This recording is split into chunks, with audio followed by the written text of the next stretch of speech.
আমাকে আর মেরো না ইয়ামিন, আমি তোমার পা দুটো ধরি ইয়ামিন, আমাকে ক্ষমা করে দাও।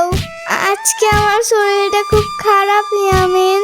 হোয়াট দ্য ফাও কথা, এত সারু সেই লাভ নাই, শেষ করে দাও। ইয়ামিন, এটা তুমি কাকে নিয়ে এসেছো? এটা আমার বিয়ে করা বউ। তোমার বউ মানে? আমিই তো তোমার বউ। তাহলে এ মেয়েটা তোমার বউ হয় কি করে বলো তো ইয়ামিন? হোয়াট দ্য ফাও কথা, এত কথা বলতেছো কেন? বেশি রাগ করলে চুল পড়ে যায়। আমাকে আজ পর্যন্ত একটা সন্তানের মুখও দেখাতে পারলি না, মুখ পুরি কথাকার ডাইনি একটা। তাই আমি জরিনাকে বিয়ে করেছি। ও আমাকে এবার সন্তানের মুখ দেখাবে। ও আচ্ছা, আমি এবার সবকিছু বুঝতে পেরেছি। কথা হইলে কথা তা না। এখন ভিতরে যাও, আমাদের খাবার দাবারের ব্যবস্থা করো, সাথে বিরিয়ানি রাখবো কিন্তু। আচ্ছা ঠিক আছে, আমি যাচ্ছি।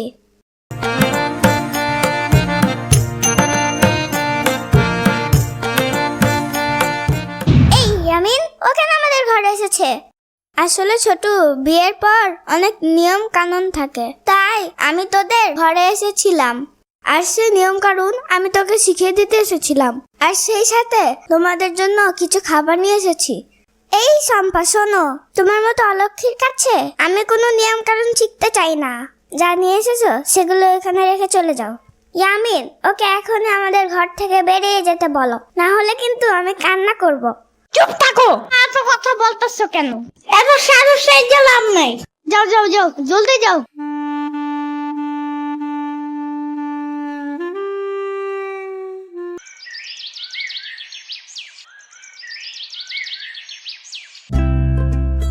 শম্পা, আমার ঘরটা না ছোট হয়ে গিয়েছে। এ বাড়িতে সবচেয়ে বড় ঘর কোনটা? তাড়াতাড়ি আমাকে বলো তো। হ্যাঁ রে জরিনা, আমার ঘরটা অনেক বড়। শম্পা, এখনই চলো আমার সাথে, আমি একটু তোমার ঘরটা দেখে আসি। যদি তোমার ঘরটা আমার পছন্দ হয় তাহলে আমি ওই ঘরেই থাকবো। এই ছোট ঘরটায় থাকতে আমার দম বন্ধ হয়ে আসছে। ঠিক আছে ছোট, চল তাহলে।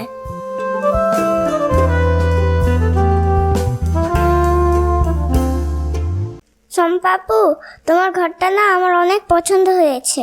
আজ থেকে আমি এই ঘরে থাকবো। এই ঘরটা কত সুন্দর। শোনো শম্পাপু, এই ঘরটাতে তোমাকে মানাচ্ছে না। আর আমার ঘরটা কত ছোট। এই ঘরটা মনে হচ্ছে আমার জন্যই বানানো হয়েছে। কিন্তু জরিনা, এটা তো আমার ঘর। তুই যদি আমার ঘরে থাকিস তাহলে আমি কোথায় থাকবো বল? হোয়াট দ্য ফাও কথা, এত সারু সেই লাভ নাই। এই, এটা হচ্ছে আমার বাড়ি, আর তোমার ঘর বলতে এখানে কিছুই নেই, বুঝেছো?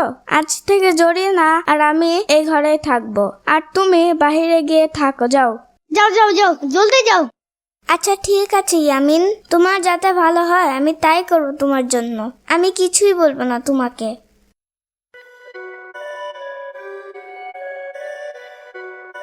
এই শম্পা, এই ঘরগুলো তো অগোছানো কেন?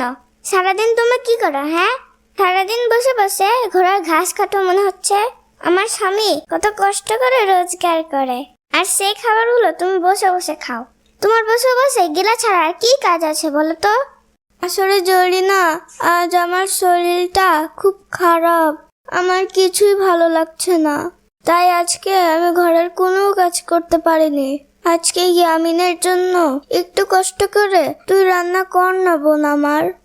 কি? তোর এত বড় সাহস? আমি রান্না করব?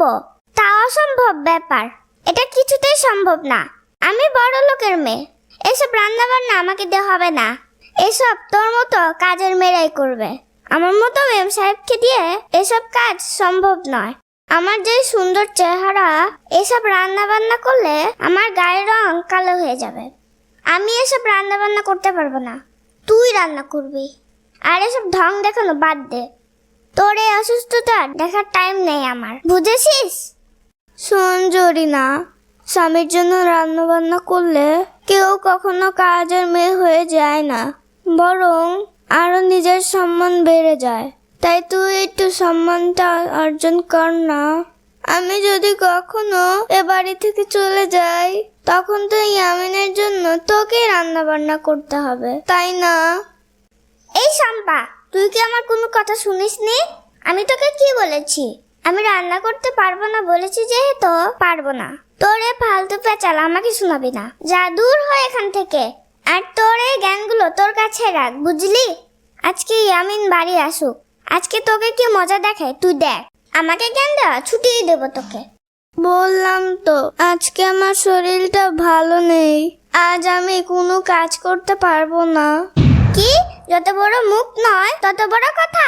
আসুক আজ ইয়ামিন বাসায়, কত ধানে কত চাল আজ তুই টের পাবি।